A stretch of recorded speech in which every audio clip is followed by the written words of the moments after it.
باستانشناسان در شهر باستانی سارد در شهرستان صالحلی استان مانیسا هنگام کاوش در خیابان ستوندار دوره روم به یک کشف مهم رسیدند. مجسمه مرمری ایستاده یک جوان با ارتفاع حدود 2 متر و 20 سانتی متر پس از حدود 2500 سال از میان سنگفرش رومی ها شناسایی شده. این پیکره به نیمه نخست قرن پنجم پیش از میلاد، یعنی حدود سالهای 470 تا 450 پیش از میلاد تاریخ گذاری شده است. مجسمه در 2 قطعه بزرگ به دست آمده و پاها و برخی اجزای کوچک آن مفقود هستند.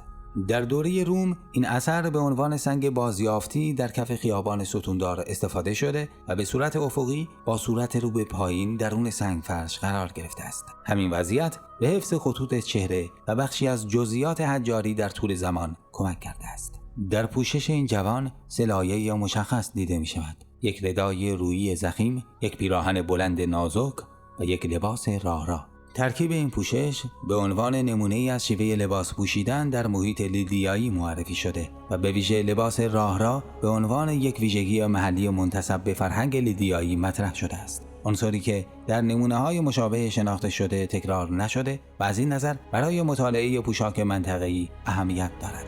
در دست راست پیکره میوه‌ای دیده می شود که به تشخیص داده شده است. سارد در زمان ساخت مجسمه پایتخت لیدیه و در این حال تحت حاکمیت امپراتوری هخامنشی بوده و به عنوان مرکز یک ساتراپی هخامنشی در غرب شناخته می شده است. این یافته پس از انجام مطالعات علمی، مرمت و اقدامات حفاظتی در موزه مانیسا به نمایش در خواهد آمد.